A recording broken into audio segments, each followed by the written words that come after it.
दोस्तों मैं दिनेश किवोरा, आप सबका स्वागत है न्यूमरोलॉजिकल एनालिसिस के अंदर। दोस्तों भारत के अंदर जो पॉवर्टी है, अभी जो लेटेस्ट रिपोर्ट्स आई हैं वर्ल्ड इनइक्वालिटी लैब से, ख़ास तौर से पेरिस स्कूल ऑफ इकोनॉमिक्स और यूनिवर्सिटी ऑफ बर्कली की ओर से, ये इसको वर्ल्ड इनइक्वालिटी रिपोर्ट 2022 कहा जा रहा है। इसने सबको चौंका दिया है और भारत को भी चौंकाया है। हालांकि भारत की जो सरकार है वो हमेशा कहती है कि कौन से आंकड़े यूज़ किए गए, कहाँ से डेटा लगे हैं, ये करेक्ट पिक्चर नहीं है।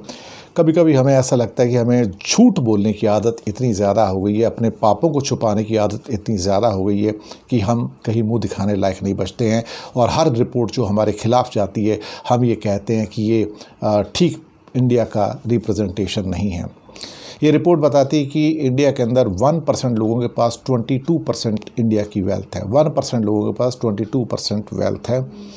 एक और डेटा आया है साथ में कि टोटल जो इंडिया की जो वेल्थ है उसमें कैसे टॉप 10% के जो लोग हैं इंडिया के अंदर, टॉप 10% के, उनके पास 65% की वेल्थ है, जो कि आज से 1995 के अंदर 25 साल पहले सिर्फ 54% हुआ करती थी।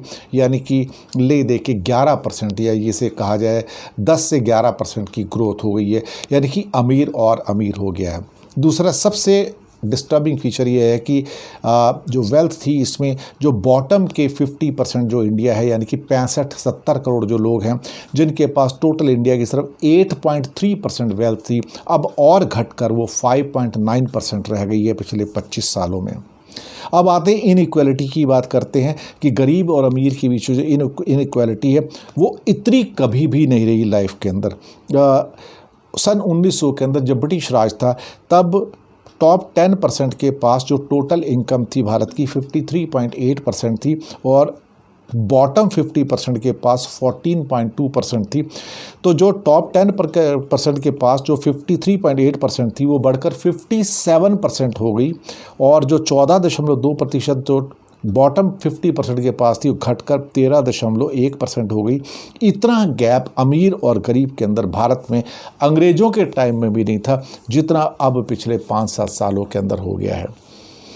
फैसला आपके हाथ में छोड़ूंगा, आप खुद ही देखिएगा। चार्ट्स कहानी कह रहे हैं और पूरी दुनिया के अंदर रिपोर्ट्स धूम मचा रही हैं। अब क्या कहा जाए इसके बारे में।